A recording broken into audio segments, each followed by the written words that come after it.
we may have to postpone. He's back in here, so let the heck get in there. Hey, Dean. Oh, much better. Much better. We're actually using the cell phone. Hey, you know what? Most people do. Yeah, whatever works, right? No, most people do use their cell phone. So, hey, if that's what makes it work, Thank you that's for what makes it inviting work. me. Oh no, I appreciate you coming on. I'm just glad we're able to make this happen. So I want to introduce my my top senior, Jonathan Arias. yes. Without him, we wouldn't be able to do this. Yeah, I definitely gonna. Oh yeah, absolutely. Want to thank him for with the help and coordination of everything. Absolutely. So, but we're gonna get started. So, Okay. Again, I want to thank you for taking the time to do this. We finally got to catch up and got a couple questions in from viewers, and I'm excited. And we got John there. Yes. Yeah. All right, John. I want to thank you for working this out. Yeah, absolutely. I'm just gonna pop this thing on a mount so that's easier to see, Master. Sure. So, Guro Felix, GM Bram says hello. Oh, please tell him I said hi. I sure will. And we got a couple of people saying here. Jason saying hi. Julius, Brian. Julius is my brother. Julius? Yes. Yeah. Julius Valencia? No, we got Julius Francisco. He's saying, okay. Yeah. Please Saying you guys go way back. Yeah. So, looks pretty good. Yeah.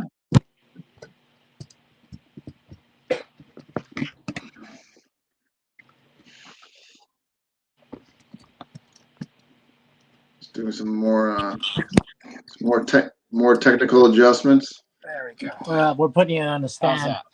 There we go. All right. Yes. Okay. That should be better. Okay. All right, Master. All right. Let's get started.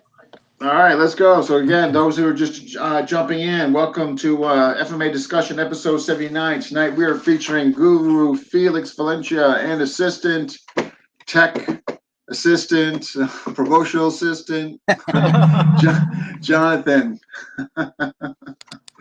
So again, I want to thank you because I love getting Lameco guys on here. So and you're, I think, presently number 2. I had Roger. I think actually you're the second one. So, and hopefully more to follow. So Great. So what was, before we get into Lameco and obviously your journey with PJ Edgar and all that, like what was your first FMA experience? Who, when, and where? Oh, no, really? Yeah. I would have never guessed. What year? My older cousins were at the original IMB Academy. Me being the little squirt had a bad temper. With Bastillo. Yes. And Guru Dan. They were my mentors. And it brought me to realize at the time what Filipino was about. I just came into the US when I was 2 and didn't know what the heck was going on, why it was so different, why I was picked on and do this and that. And also my temper. I had a bad temper and didn't know how to channel it. So I got into the Filipino martial arts. On the same time, my dad said, you can take Filipino martial arts, but you got to play the piano. So I was like an actual classical pianist. Really? For a long time, yeah. Oh, that's a lot of people don't know that. I would have never guessed. Sister, we all did it. We all did the piano. But I was the only one in martial arts. Yeah. Wow. So what year did you at the academy? What year? God. When I was 4 or 5, something like that. I was really young. My cousins would drive me all the way over there and throw me into the kids' class. Oh, I didn't even know they had a kids club. Oh my gosh. Wow. Yeah. Yeah, it was fun. It was a So lot of fun. you had to be the youngest there, right? 4 years Oh old. yeah, oh yeah, oh yeah. I was really young. I was a baby, but yeah. Move around swinging the stick. Yeah, we did the junk fan and the Jeet Kune Do and did all that. Oh, so you okay. My trainers, my associate trainers were Bert Richardson, a few other guys that I looked up to, and Steve Bert? Brody. Wow. No Yeah, kidding. old school. Man. That's what's great about these interviews. You learn stuff that you never knew or realized. Wow. Oh, I got so many stories. Jeez. Well, I'll have to confirm with who's my teacher as well, Guru Bird, to see how well you behaved. We'll have to get a report on you. Great. I had no idea they had a kids class. I had no idea. Yeah, back in the days, there was a whole bunch of, little ones. Then they moved on to the IMB in Torrance. That's what I understand. Yeah. The other one was really small. Okay. Yeah. Then after Torrance, the separation in Marina Del Rey. Separation occurred, and one. Yeah. So how long did you stay there till? Off and on. It was weird because I ended up meeting Nafa, my Muay Thai teacher, and actually fought after high school, and then came back and then met Hawaiian Lua, Solomon Kalavalu.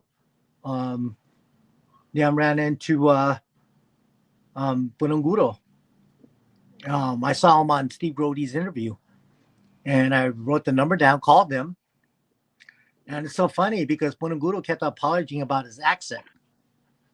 And I go, you're the Grandmaster. You could have the worst accent in the world. I don't care.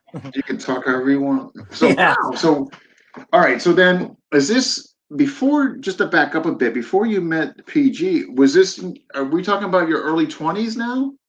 No, I'm about 18, 19 years old.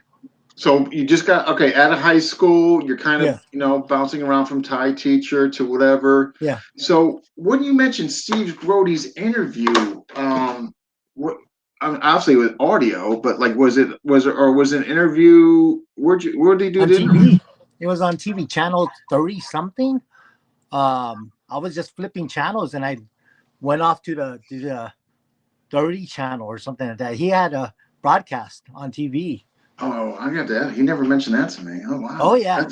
Yeah. No kidding. So now, at this time, I mean, obviously, because he was visiting Dan and all that, but at that point, were you when they two, unfortunately, when they split, were you still going to Bastillo's, or were you kind of at that point just moving around? No, I was just still going to Bastillo.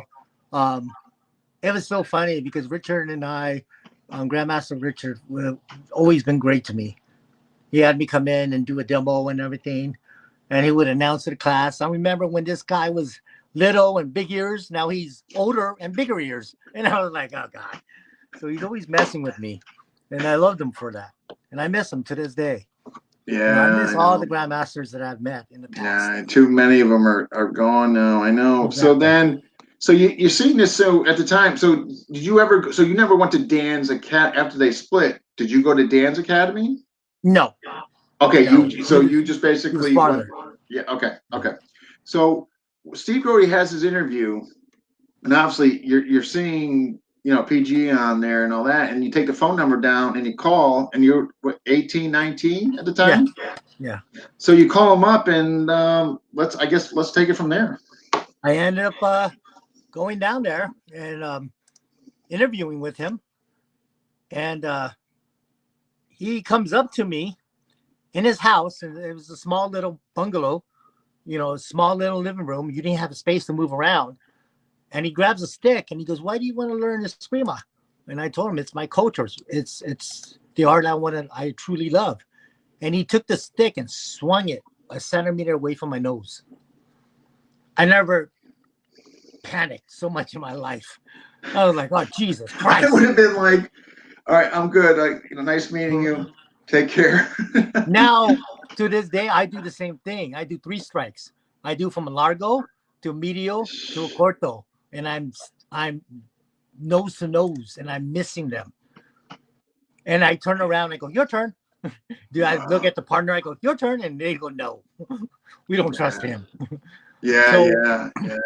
what Wow. I'm trying to show, what Punong showed me, is he knows the depth perception of his weapon. Mm. Most discriminators, the people I've seen today, especially with knife, they don't know the tip. They don't know the tip of the sword, the tip of the stick, the tip of the fist, the tip of the foot. They don't know the ranges, and that's what Lameco meant to me. It's largo, medio, corto, and Yeah, he broke it literally. down for me, Yeah, yeah, and that's why I became a better fighter. Is because of yeah. those ranges. Before I would just brawl, get in there and just brawl. My Yeah, right, training right. partner was a 260-pound bodybuilder from Kempo. And I would just get in his chest and just duke it out. But when it comes to knife, you can't afford to make a mistake. You No, can't there's afford to get mutual. zero margin of error. Exactly. Yeah, Exactly. yeah. So so after he brings you in his living room and all that, again, just now, I'm just curious, like about because he came to the States late '80s. Am I correct? Yes. So was this early '90s when you met? 86. About 86, I think. Oh, okay. So now had he? All right. So was he like doing? Was he just starting classes or? Yes. He was just starting classes. And it was so funny because I told my cousin, Rem Cruz, about him, and he joined, became one of the hardest hitters. Um, but before Punong said, I only want to teach Filipino.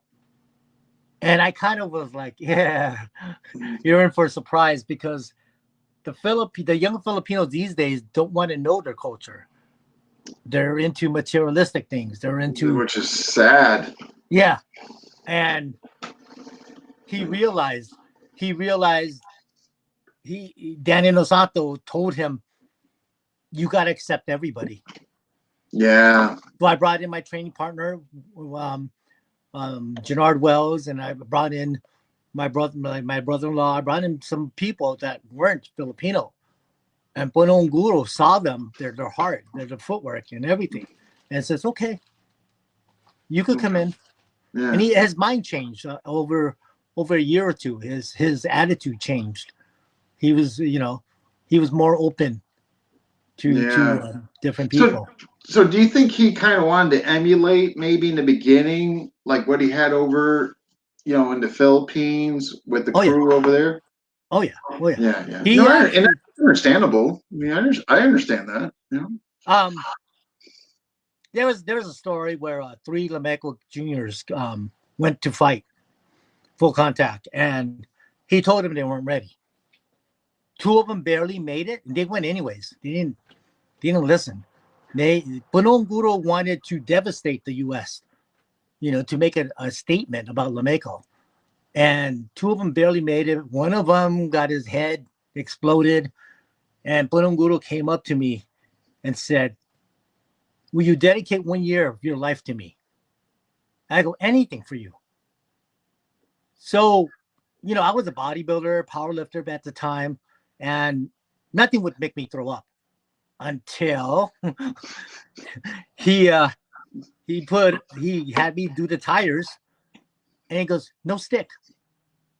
And what do I swing? Pipes. What? So Yeah. everything was slow and methodic. Everything was precision, you know. And it was 90 seconds fight. He made me go 3-minute rounds.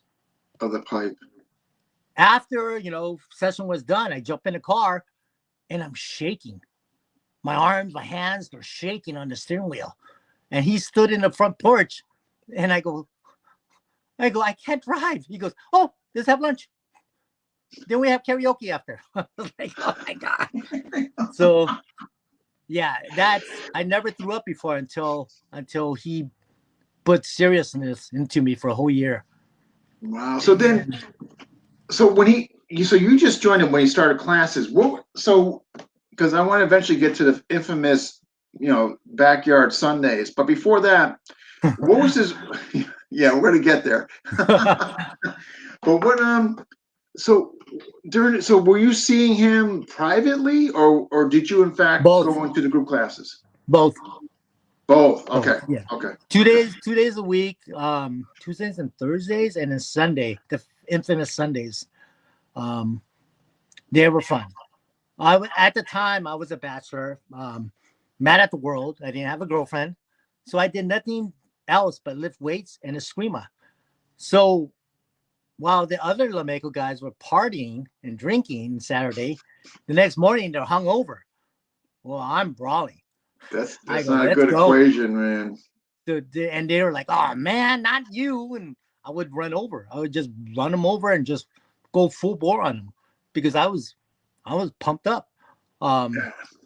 Those Sundays were probably the best time of my life.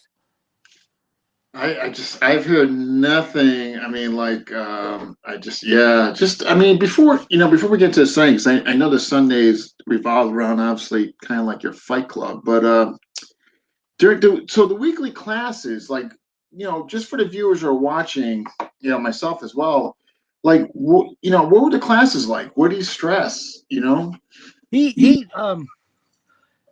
me, he made one statement that stuck with me to the rest of my life. He goes, "How do you want to be taught?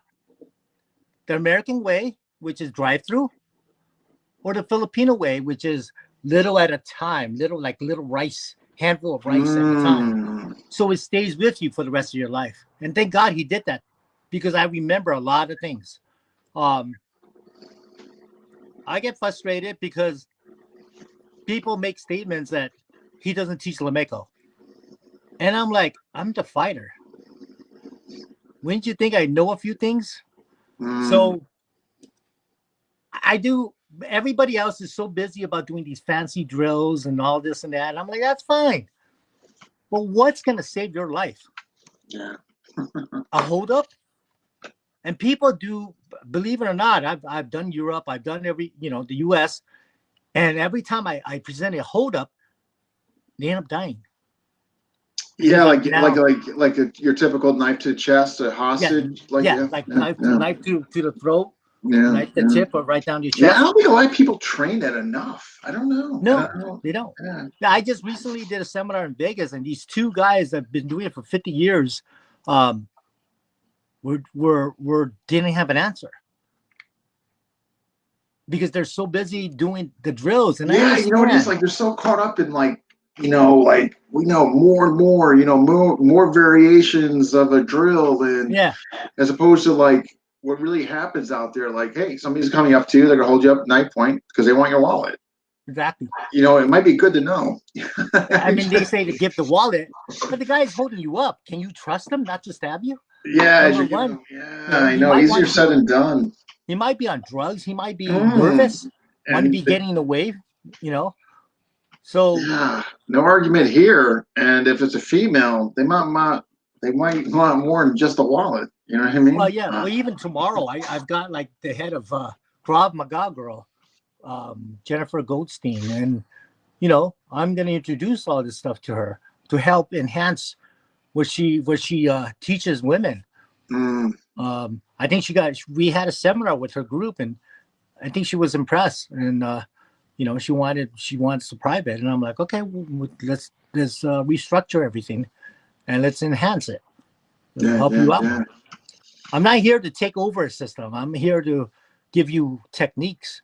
No, to enhance it, like you said, right? Yeah, exactly. Yeah, improve it, or where the deficits are, or whatever. Exactly. Yeah. A lot of Filipino martial artists are very, I got to keep it the secrets and this and that and this. Well, if you keep the secrets of Lameco, how's Lameco going to ever grow? Oh, you're right. Our Punonguro passed away. It's up to us to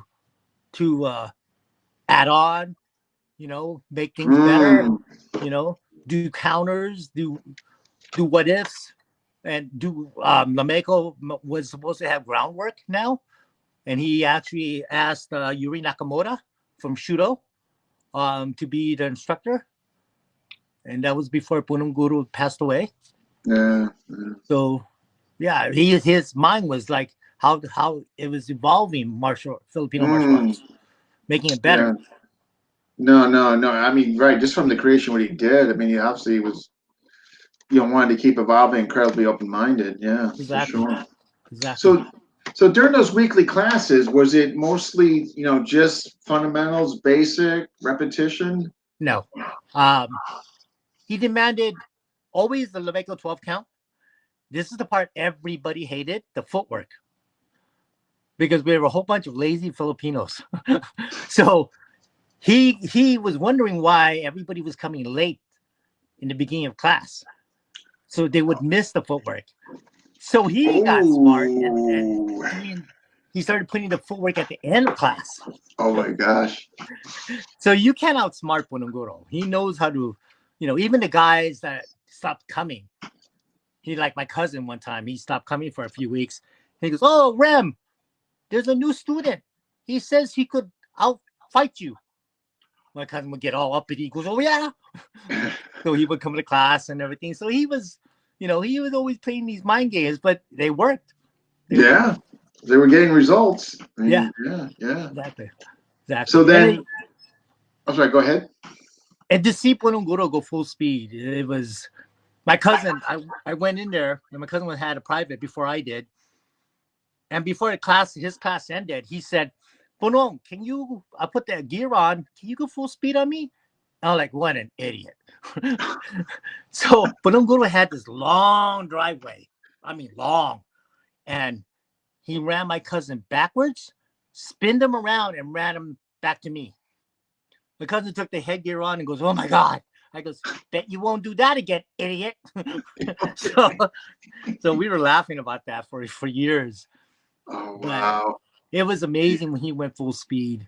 Yeah. When the compliment I ever got where it was in Boston, a bunch of Muslim guys came in and I was getting worried. I was like, what are these guys here for? I grabbed my stick and they came up to me and goes, "You move like Punonguro."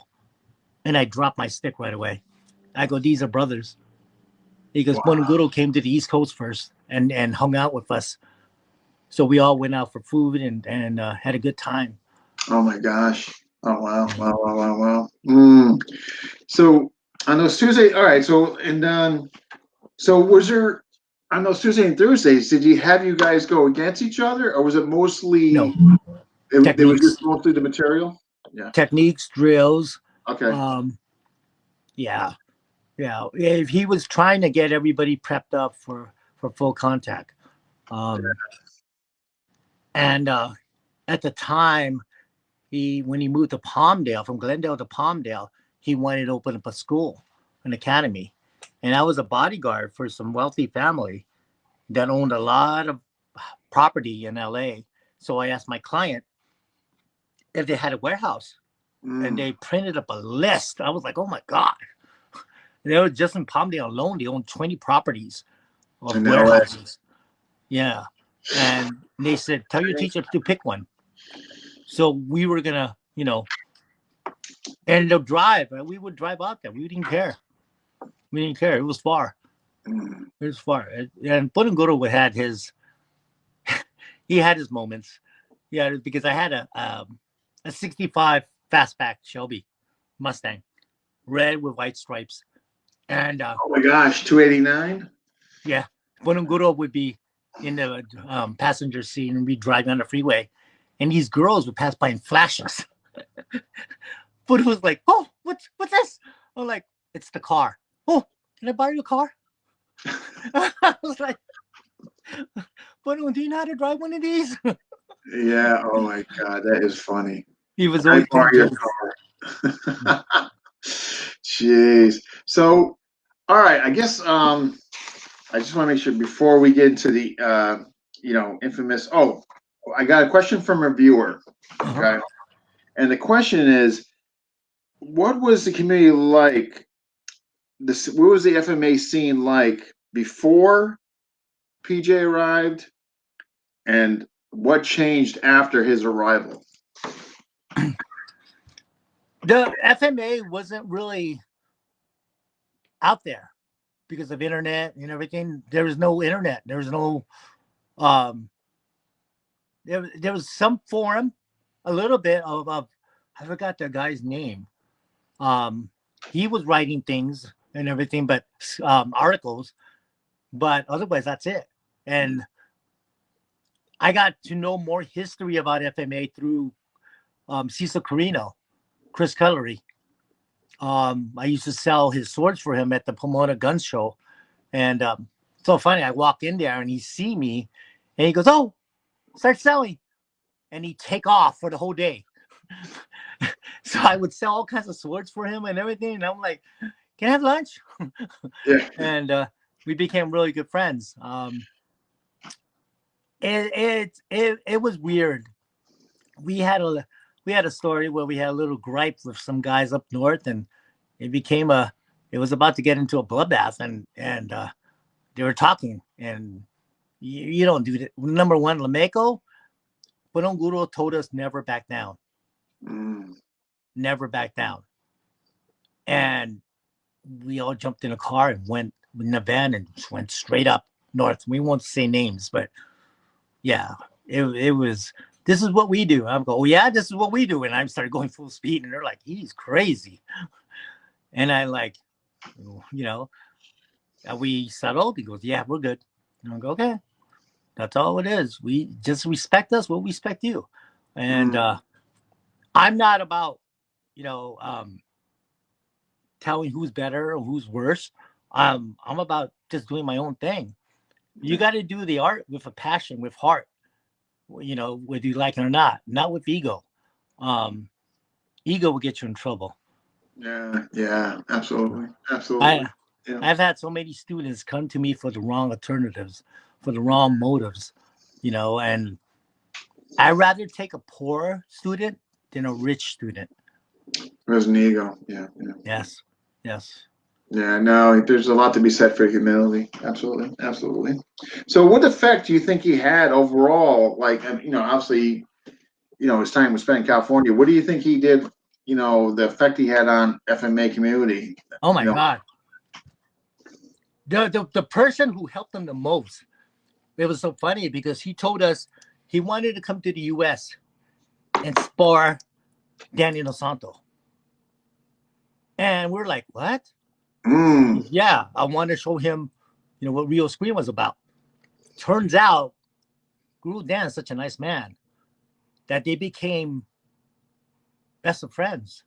Yeah. And and he became Guru Dan's teacher.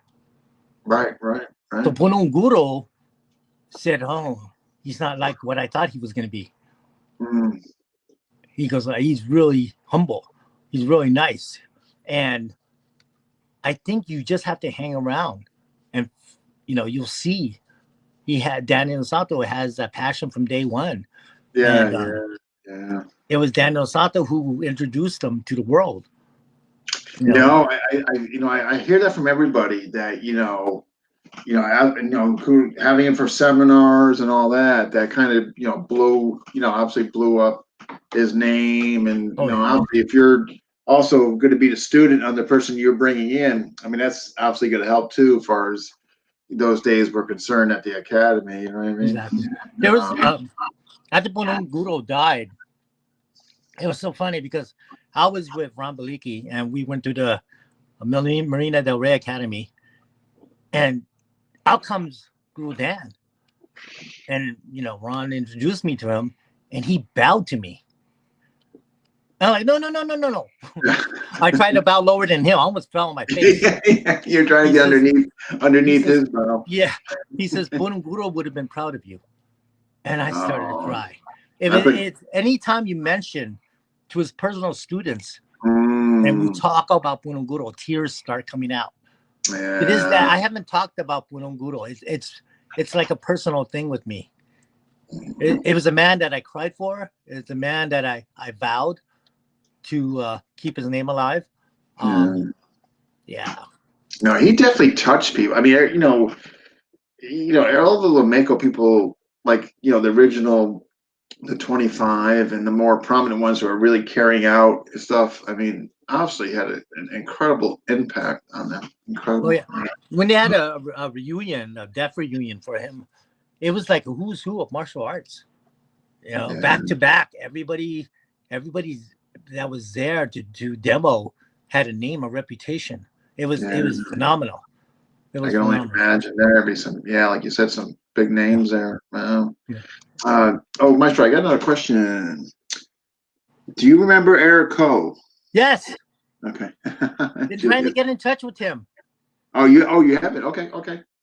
And the second part of Julie's question, do you still remain in contact with Felicia? No. No. No, I've called the 1-800 number. Somehow I haven't gotten a return call. So last time I saw her, she looked great. She looked really, she lost weight. She looked, very healthy, and I was happy for her. Yeah. I understand Edgar Jr. went to Navy. I don't know where he's at now. Harry's still, don't quote me on this, but Harry's still there, I think. Navy? I think. Okay. But again, don't quote me on it. It's what I heard. Yeah. Yeah. Yeah. There were, just the five of them. Tragic. Yeah. It's terrible. Got another one. Guru Felix, do you remember Chuhan Guadosa Ruby, PJ Ruby. Edgar aunt? Yes. Okay. Yes. Auntie Ruby from El Paso, Texas. Okay. Yeah. All right. Yeah. She inducted me into the Hall of Fame. Phenomenal martial artist. That's fantastic. Okay. Yeah. I have his contact. Oh, Julius is saying he has Eric's contact. Okay. You can pass it on to me. Yeah, private message him. Okay, good. Yeah, maybe you can get a good. You can get a hold of him again. That'd be great to see another Lameco brother. Yeah. All right. The infamous backyard Sunday. How did those? I hear nothing but war stories about those backyard days. So how did they? Now, were they always there when he started this, or was it a few years into maybe him teaching he developed that or created that? No, it was always from the get-go. Tuesdays and Thursdays class, and then Sundays sparring. It helped develop skill as far as sparring. One thing Lameco was infamous for, and he brought it into the U.S., was the handguard. Without the Lameco handguard, I see other students from different schools do nothing but stick to sick. We perfect striking the hands. No. The hands will be broken. I mean, you guys generate. I just know this from training with David Gould. I mean, you guys generate power. If you don't have those hand guards on, you guys are breaking hands. Yeah, exactly. This Jonathan just brought this. So these are the Lameco hand guards. I don't use anything else unless it has the Lameco logo from Felicia. Because I tried on an aftermarket. They told me to try it, and some guy hits me full speed. I thought he broke my forearm. I'm like, oh my god. Oh, they're nowhere as well as made then, huh? No. I don't trust anything else unless it says Lameco. No, those hand guard. I mean, and the forearm guards. I mean, no, they're phenomenal. Yeah, I think so. Yeah. I had a student that I demoed, and I put the forearm on, and I said, okay, hit me full speed in the forearm. The one part that wasn't covered, he was able to hit full speed. I looked at him, and he goes, Guru, just hit me. Just hit me, Guru. I go, nah, you hit like a girl. just to embarrass him. And he goes, didn't that hurt? I go, no. And it's so funny because I remember I hit Punong full speed. He goes, Punong would say your forward strikes are worth $1 million.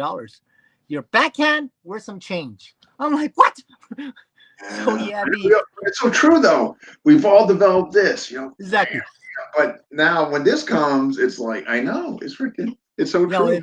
He had me do a drill, and it helped me so much. Yeah. And I learned how to torque and everything. So, yeah. So, when I have a seminar on the 29th in Vegas, I'm going to hopefully bring in some hand guards and everything, and we're going to drill it. Good.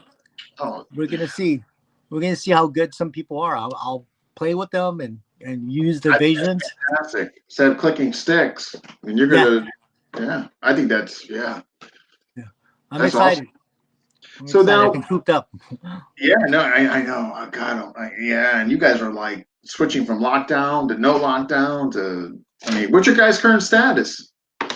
No lockdown, but we heard Biden is gonna do a 2-month shutdown. I'm set for Guatemala in February, so I don't know what's gonna happen. 2 months? Yeah, Europe has been waiting for me, but I can't go anywhere. I know. Again, I'm on. I don't know if you know this, but my kidneys are shutting down, so I'm on dialysis. So I go 3 times a week. I had no idea. I am so sorry to hear. I had no idea. Okay. It's okay. I'm doing good. I'm doing good. Oh, good. Oh, I'm glad to hear that. Oh, yeah. Yeah.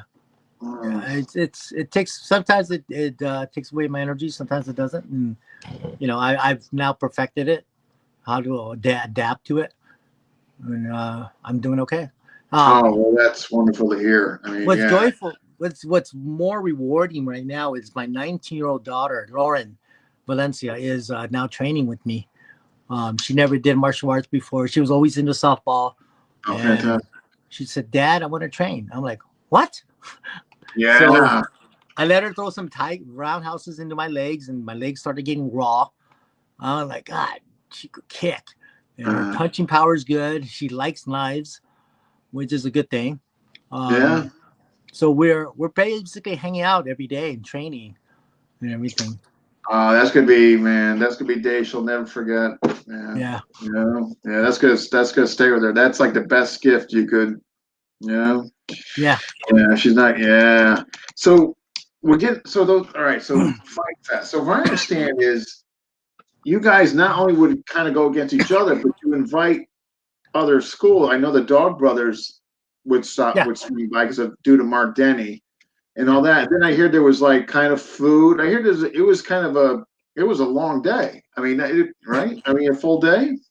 It was 4 hours from 8 to 12. Then we have potluck, and then after I'd be rushing to the gym because it closed at 5 on Sundays, and start lifting weights. And then I go, "You're crazy," like I have nothing else to do.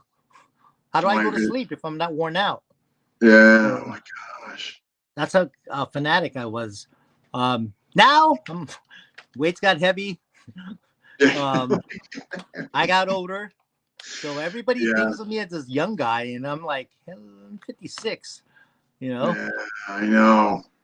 So, jeez. Yeah. It was those fighting days when no one invite people. And I remember this kid, they told him the rules, just stick, no kick, no punch. And he throws a front kick right into my sternum and knocked the wind out of me. And I went down on one knee. The Lameco guys go, round 2, it's a different story. And he goes, you just pissed him off. And the kid's like, what? Round 2 went on, and I went full speed on him. And he pinned him against the wall and started wailing the sticks on him. It was fun. I remember Punonguro came back from the Midwest, and he got challenged in a seminar. And he told the guy, says he was the heavyweight champion and this and that, and a swimmer. And Punong goes, okay, hit my hand. So the guy goes full speed at Punong's hand and couldn't touch Punong. I go, Punong, why didn't you just knock him out? And he goes, I'm a grandmaster. He's not. He doesn't know better. And I'm like, wow. I wouldn't have done that, but yeah, back in the days. But now I understand where he's coming from. So Yeah, just like I said, splitting his head open, over. Yeah, right.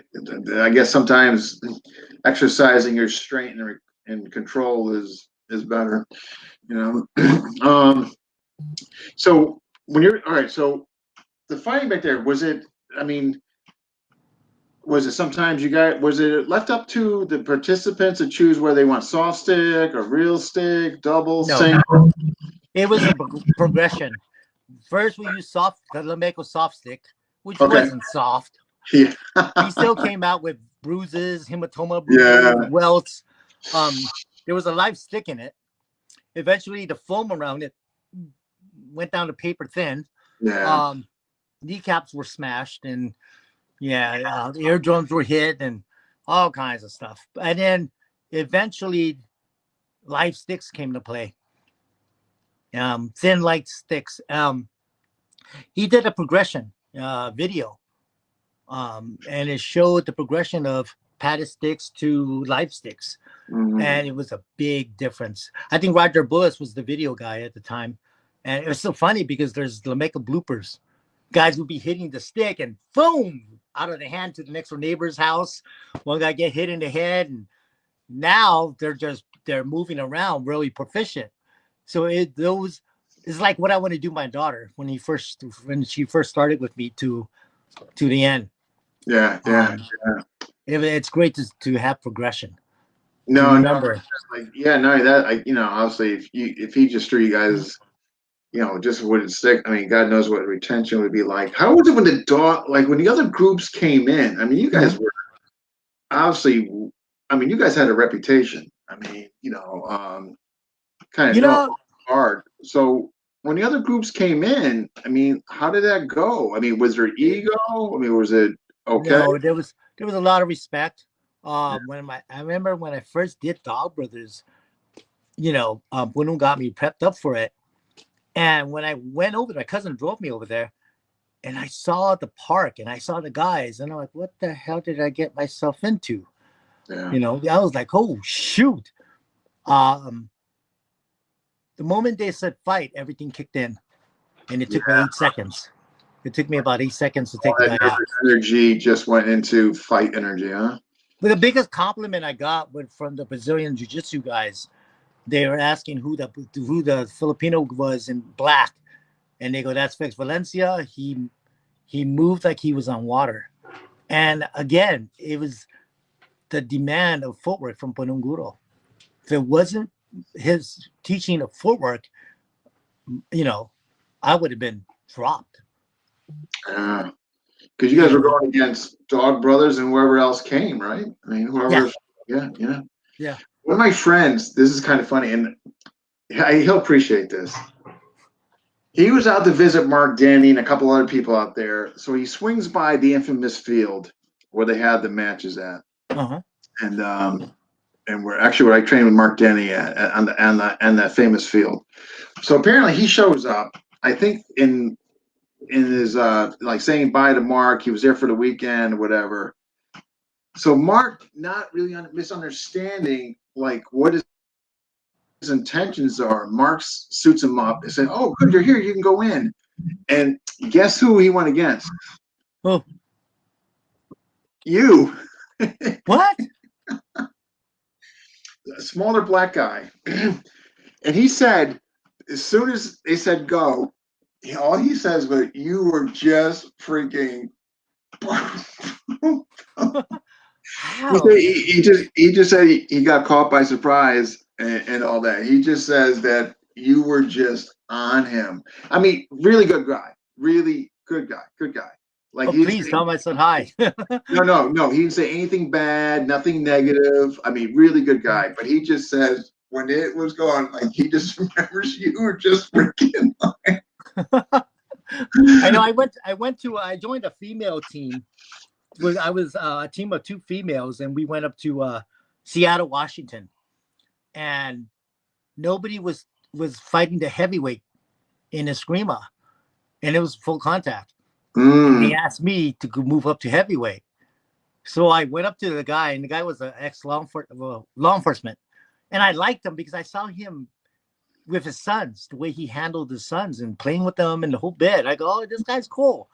Yeah. He comes up to me, picks me up, and says, I read about you, I heard about you. It's an honor to fight you. I'm like, can you put me down? Because I can't fight you if you're picking me up. The moment they said fight, they said I was like a spaz. I was just all over the place. After we fought, I was all sweaty and everything. He goes, can I have your shirt? So I go, it's sweaty. And he goes, no, I want it. And so I gave him my shirt. It was such a great way to Wow. meet great men, great people. Yeah. And the majority of times that kind of, it brings them out. Like, you know what I mean? Like guys who just want to find out what they're capable of or what Exactly. teams they can go to. But I don't find them to be like jerks for the most part. Like I find like just generally good guys. They want to see where they kind of rate or what. Yeah. You know what I mean? Is that fair? I had students that were kind of rude behind my back doing competition. And I was like, be gentlemen. Yeah. Just be gentlemen. And they're like, okay, I'll try. Yeah, exactly though. Just be so how would you guys when the groups like who like on those backyard Sundays, who came? I know some of the dog brothers showed up because of Mark Denny. It was who's who. Actually, who's who martial arts came. Everybody came in and yeah, but you didn't get like Jose Perry's guys coming up, did you? No, not really. No, I was gonna say like what about here Rome guys? Bahalana? They come? No. I train some of the seniors now, from Bahalana, and I've met a couple of Sorata guys that were interested in training, coming down to LA. Punonguro's biggest goal was to teach up north, but he was scared because that's old school territory. Stockton. Yeah, and he wanted all Lameco guys to escort him, just in case, and never got around to it. So now I found out that a lot of northern guys have been waiting for me to come up. So as soon as this epidemic, is ended, they're gonna see something similar. No, I mean I'm sure they would love your stuff. I mean, so before we get on to what you're doing, and what you are creating and what you're doing, so I guess like how could you I guess for the people who are watching, and some of the stuff you already touched on, how could you sum up? I mean, what are some words you could say as far as, PG Edgar, that maybe some people don't know? I mean, you obviously spent a lot of time. You were well known to the backyard group. So like, besides what he instilled in you, like what, what effect did he have on your life overall and what you continue with today from his influence? He influenced me to be dedicated, to give it all I got. I have nothing to prove to people. Never back down. And if I need to go use full speed, I'll go full speed. But at the most part, I don't go full speed. I instilled that to my students, to fight with their heart, to train with their heart, and love the Filipino art. Yeah, well. So about him, like, did he ever? And as far as the backyard, did he ever jump in on the sparring, or did he mostly just ref? He mostly refed. You don't want to go. I wouldn't want to go against him. I just hear, man, like, just yeah. Power. It was a buzzsaw. You had no chance, and he always used the one particular caballero technique whenever he's in trouble. And I see it. The caballero has no left hand. It was all largo. Yeah, right. So he demanded footwork and everything. And he gave us some secrets, and how to train it, and to this day I still do it. No, that I tell you, man, I don't think that system gets enough credit, man. Oh yeah. And Yeah. that's why I tell people what I really love about Lameco. The stick is so separated from like the edge. I mean, and the stick, and you would know better this, of course, than me. But it seems like the majority of the stick is Caballero. The majority of the edge, Illustrissimo. Am I accurate there? No, you're accurate. You're Okay. accurate. Okay. You're accurate. With the knife came from my aspect of the knife, and which is now people say I'm known for knife. It's funny because stick was my first love, but through Punom passing away, I was sought out after for the knife. I started teaching other company and this and that, and I developed the knife. They want me to write a book on knife, and if I did, it'd be one thick book.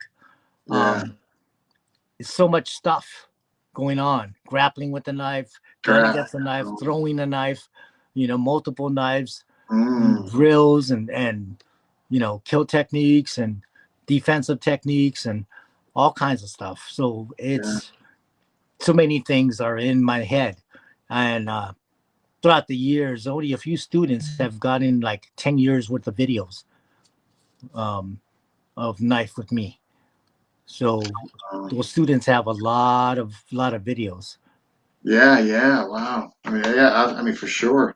Yeah. Well, maybe before you got to get to that book. Yeah, I've actually got one of my top guys, David Polson, moved to Prague. He's my top. We call him Sexy White Boy, and he's my top senior. And every time guys, even grandmasters, come over to train with me from different arts, I go spar him. Yeah. And he looks like this nerdy computer guy, and they're like, okay, and they go, man, we can't even touch him.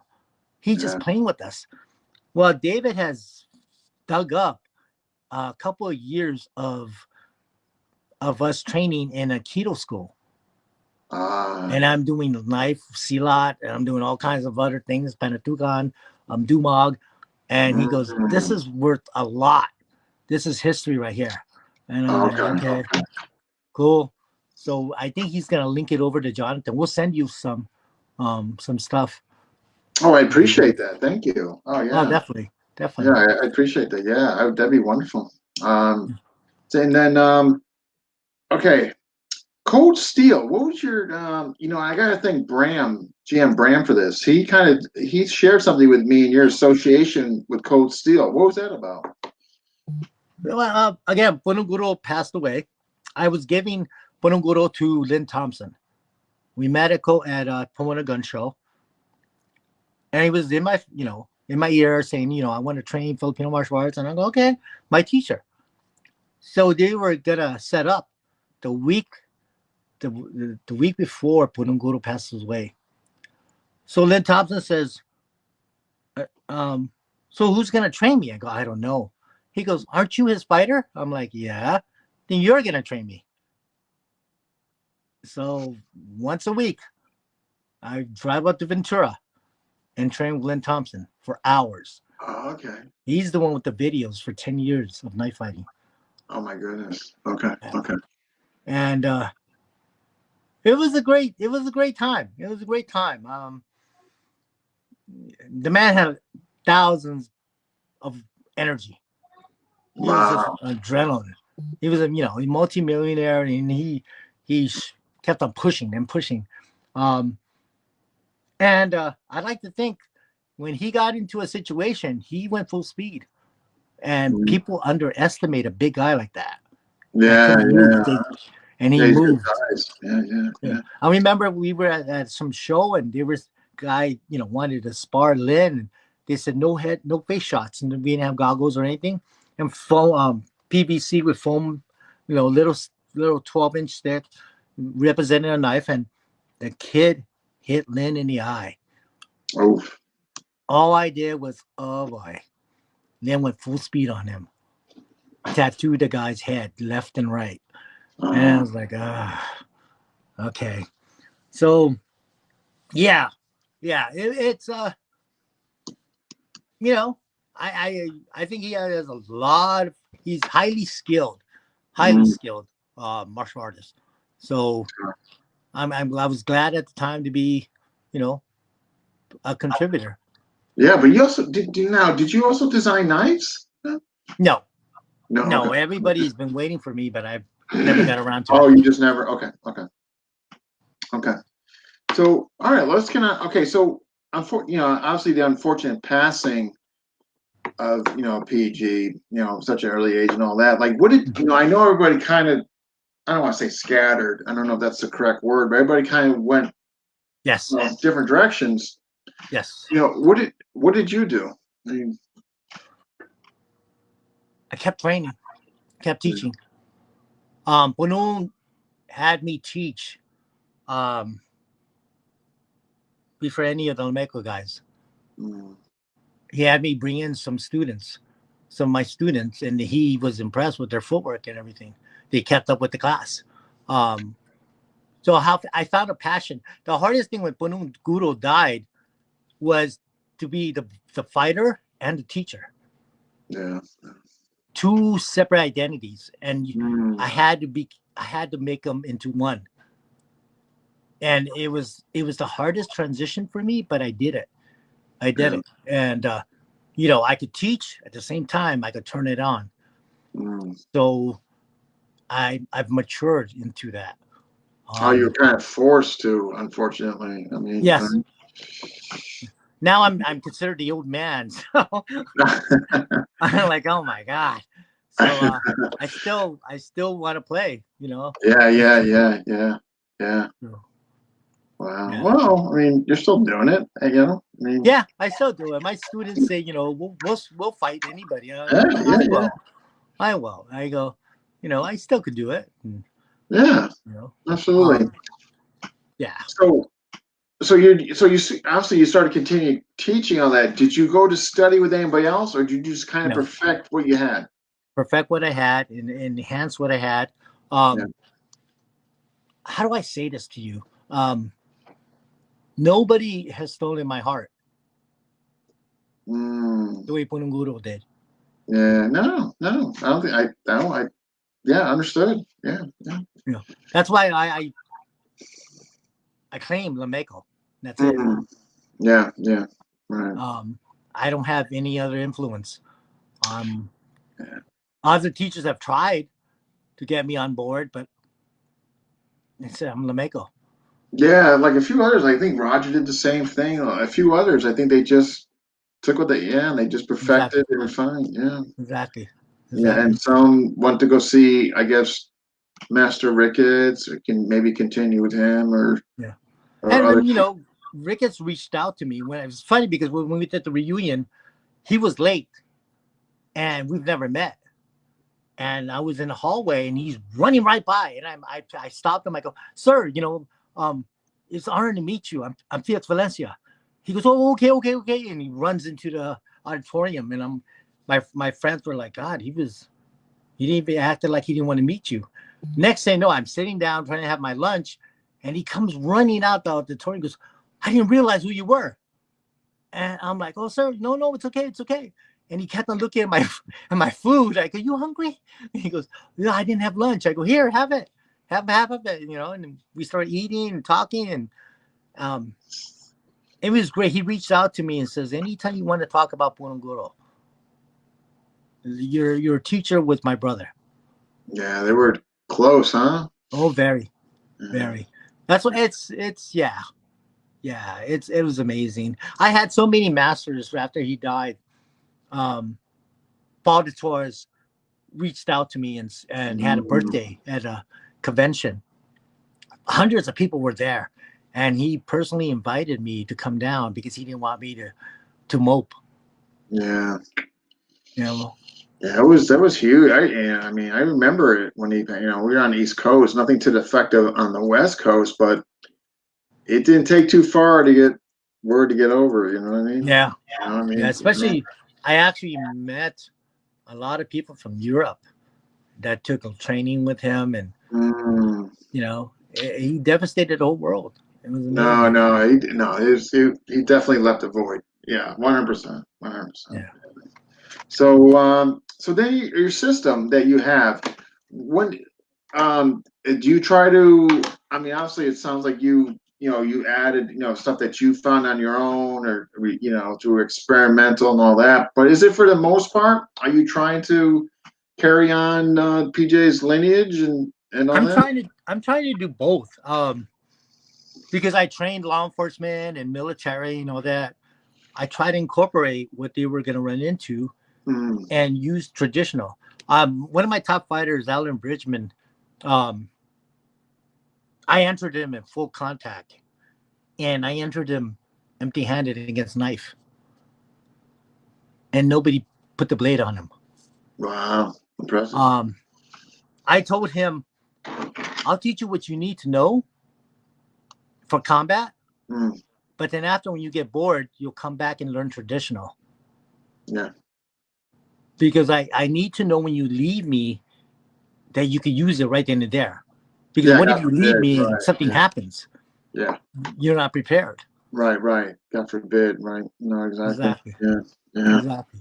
So, so now do you cover everything? I mean, the whole, I mean, you're doing sword, the whole thing. I mean, Yes. okay.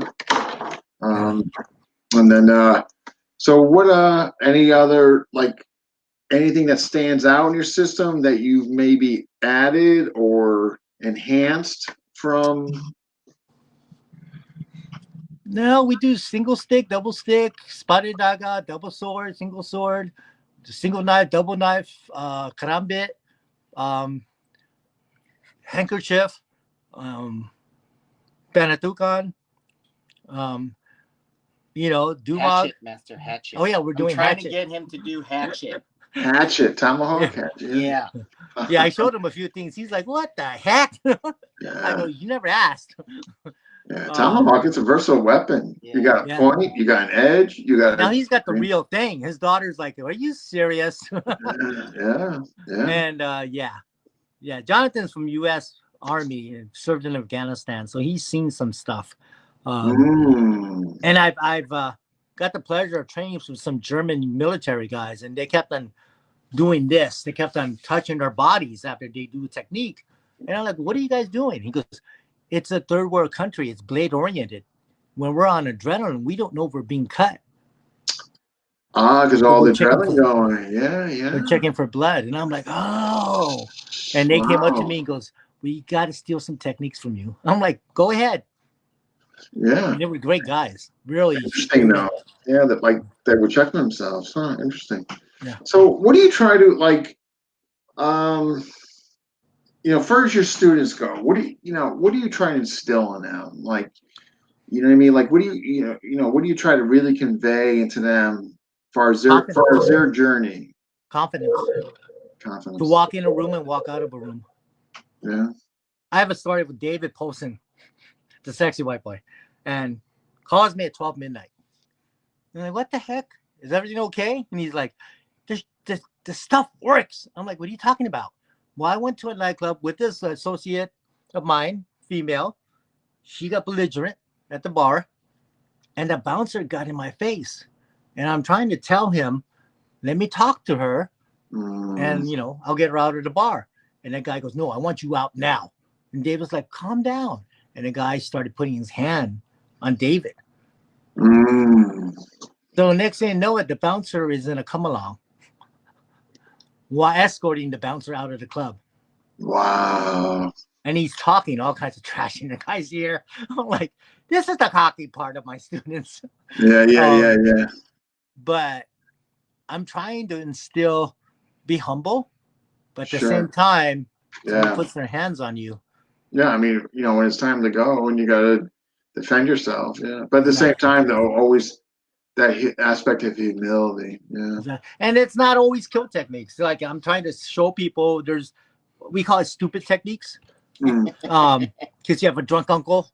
Yeah. You don't have to punch him out. The drunken uncle. Yeah. Yeah. You can slap him around a little bit Yeah. and pressure points and do all kinds Mm. of things. But there's escalation of force. You Yeah. know, like I've always said, knife to knife. to equalize it. Mm. A female with a knife against 3 guys, that's an equalizer. Yeah, absolutely. Right. So, I try to justify why you had to go do that technique. Was it necessary? Right. Yeah. So Did I you show, go right? I even Maybe. show everything from a handshake that Punonguro taught me. And I use it in bouncing when I was a bouncer. Yes. I said, dude, you got to go. Boom, drop him. Yeah. And they're like, okay. Yeah. So, yeah, I what's called for at the time. Yeah. Not Without always going to violent. extreme, jumping to extreme measures. Exactly. Yeah. Exactly. Yeah. No, that's fine. So we had, hey, John, you there? Yeah. So what can you tell us about, what can you tell me and the viewers about your teacher? What do you, Oh man, this guy is awesome. Like, it's funny because when we met, so here I was, at a Starbucks in Eagle Rock, California, at a Target, right? The Target there at the plaza, and I'm sitting there minding my business, and this old Filipino guy comes up and goes, "Hey, do you mind if I borrow this plug?" Because I was sitting right next to the power plug. I'm like, "Sure, have at it." And I don't know what the heck I was doing. I was watching something. And he goes, "Hey, were you in the military?" Because my hair's kind of short and buzzed at the time. I'm like, "Yeah, I sure was. Spent 8 years in the Army." And he goes, "Oh, yeah, I used to train these guys." And we start talking. And he goes, "Yeah, look me up. My name's Felix Valencia." So, of course, I'm a cybersecurity engineer. First thing I do, I'm going to check this guy out. Oh, my gosh. I was like, what did I just run into, right? Like, legit. Like, So like a month later, he's like, "Hey, I do privates and I train here, in the city." I'm like, "Cool." I said, "When I come back, I'll hit you up." And we synced up like a month later. He's like, "Hey, you want to train?" I'm like, "Yeah, I've been looking for martial arts. I put my kids in karate. Like, I want them to be able to defend themselves, that kind of stuff, right?" But for myself, I'm like, I'm Filipino, right? I'm Filipino American. I'm first generation here. I want to learn the Filipino martial art. And I took Arnis a long time ago as a kid. I was just showing Master my dad's original Arnis book. It's awesome. It's awesome. Like, it's falling apart. He bought that in like 76. Oh, right? Wow. He's had it. Yeah. So that's what we used to learn from. And some of those techniques, I'm like, I recognize some of those positions. And so I've been with Master a little over 2 years now. And man, it's just been like, what, I actually started knife. So a lot of the videos you'll see that Guro Felix has is all knife stuff, right? And I'm like, "Oh yeah, Master, you need to teach me knife." And he's like, "No, I'll teach you some of the knife, but you need to learn stick." I'm like, "Nah, I ain't doing stick. I don't like stick. My tennis elbow stick. No, I'm not doing stick." Guess what? Now I am like all about the stick. Just last week, he's been telling me I need to build this, the tire tower, right? Yeah. So I can start wailing on it. And we were training last week, and this guy had one of those. Man, that thing is outstanding. Every break, he was going back to the tire. Oh, man, every break that we took, I was smashing. I know. I got a couple, but I got to build a tower. I really would like to have a tower. Yeah, absolutely. I think I was looking at, so I have 4 tires now. I need 3 more for the 7. Yeah. And, I want the same. I'm probably going to put it together in the next couple of weekends here. But yeah, I'd have to say that, he's phenomenal with the training and just his knowledge of the body, the human body, and how it's supposed to move and how it's not supposed to move. And so I spend a lot of time looking at, I have all of Punonguro's videos. So I look at, Punonguro's stuff and I'm like, dang, there's stuff in there. And then one day I was watching and my wife goes, "Hey, isn't that Guro Felix?" I'm like, "What?" And I look and I'm like, dang, he's young in that video. He's super young. And so, yeah, to see that and understand that, that what he's teaching us is like, it's definitely, it's about as pure Lameco as you get. No, that's fantastic. Which is crazy because you think about it and some of the stuff that he's added on, it's still within that Lameco mindset, right? Yeah. And, it's very much like, look, you get into this situation, that's a Largo situation, and this is what you should be doing, this, and this, right? You get into, close, you're doing this type of movement. And he's like understanding which way the body moves, how to do a break. In fact, we do a lot. We do some drills, like we'll do drills, but we do a lot of, at least, during our privates, we'll do a lot of technique where he'll say, "Okay, I'm gonna stab you. You try to stop it. I'm like, okay. No, I love that. Yeah, like Oh the man, attributes it's about. great because it's so like it makes your I mind don't think want. about, okay, how am I going to react if he stabs me this way? Yeah. What are the things I've been trained to do, right? And then so I'll get to a point and he'll go, now what? I'm like, oh, I'm like, you know, and I'll have to. He's like, and he'll start calling out numbers. I'm like, oh shit, yeah. Oh shit, that one, yeah. Okay, Yeah. I'll start remembering stuff. So I'm with you. it's Like really I cool don't stuff. care about memorization, how many vines off a tree I know. Like Yeah. I like that real here. I'm gonna stab you. You need to stop me. No, Like, absolutely. And I that's think one of the things, because you know. yeah, and one of the things that's great is to talk to him and say, Master, really that one, I would never do that one. He's like, why? I said, honestly, it just wouldn't occur to me during, like, I think in the heat of the moment, I would not think to do that. He's like, well, it's all about muscle memory, but do what you're gonna do, right? He's like, so show me what you would do. And then I would show him what I would do. He's like, okay, that's good. He's like, now, if you did that, what if this happened? So he gives me the what ifs.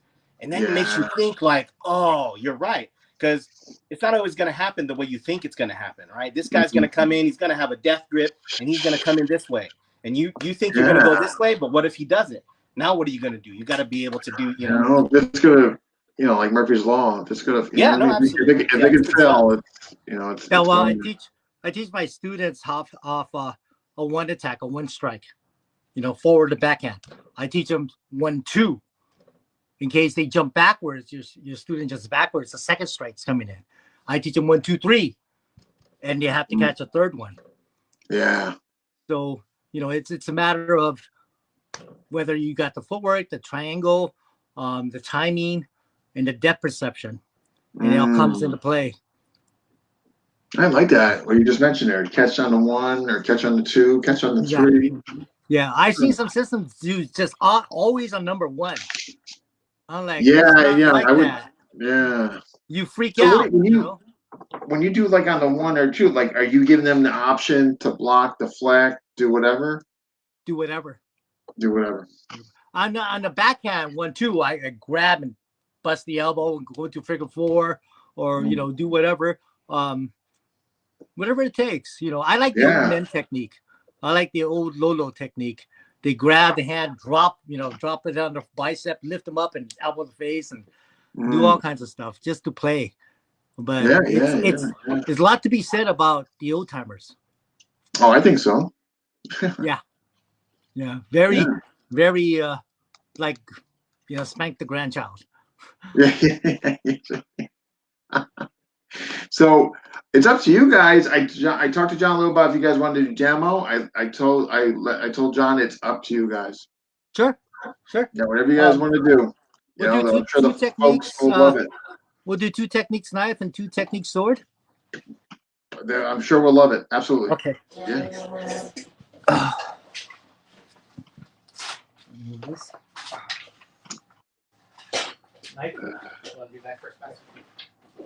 All right, demos. Oh, hey, Mike. Anthony, thanks for jumping in. Julius. Right, if we stay right here, they'll be able to see Master. We okay? Okay, sure. Yeah, we can see you guys perfectly. Yeah. This is my Hollywood move. So I do this when I need a showboat. So knife. So Jonathan's gonna stab, tap here. This arm.